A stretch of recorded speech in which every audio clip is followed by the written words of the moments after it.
This happened a couple nights ago. Thinking about it or saying out loud, it just sounds insane. I've been with CMPD long enough to know the worst calls always come in the quiet. Can you check out a noise complaint? Sounds like a baby crying. Came through dispatch just about 2 a.m. I'm a dad, so of course I went. West Charlotte, past Mount Holly Road, thick woods near an old Duke Energy substation, fenced off. People camp there sometimes, the ones with nowhere else to go. My mind painted a picture, some poor mother out there with her newborn. No name on the caller, just said it came from deep in the trees. I didn't wait for backup. I should have. Parked on the shoulder and walked 15 minutes in. No trail, just soft earth, wet leaves, and branches clawing at my vest like fingers. It started to get cold, and then I heard it. It started to sound like a soft, fragile newborn. It sounded exactly like my daughter the day she came home from the hospital. I stopped cold. The sound came from over the next ridge, but there was something off. It didn't change. The same rhythm, the same pitch. It was like a loop, like a recording. I tilted my flashlight and I stepped forward. That's when I saw them. Eyes, dozens of red eyes reflected back from the dark. And then they stepped out. White deer, bone white albinos, all of them.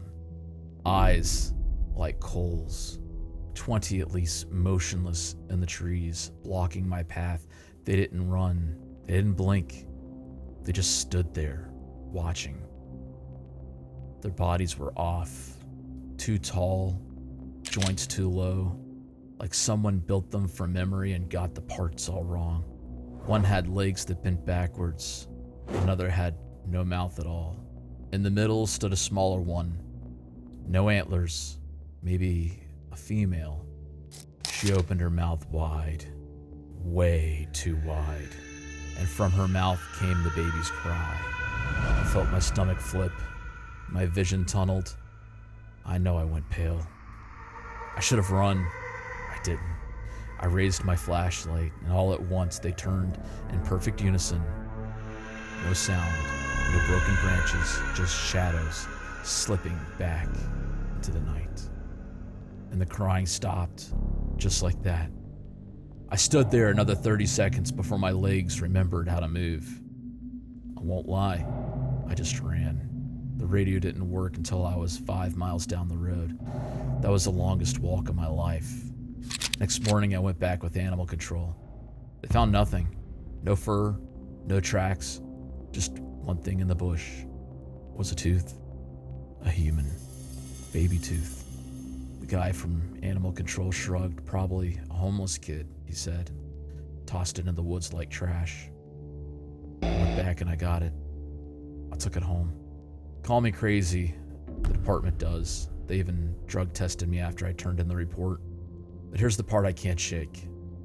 Since that night, I've seen that white deer in my yard, and I've heard crying in the woods behind my house.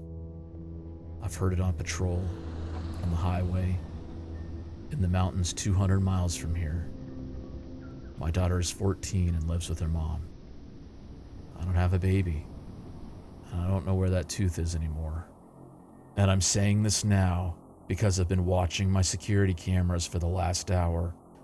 There's a white deer in my yard. It's screaming again, but it's not a baby's cry anymore. It's my voice, and it's begging to be let in.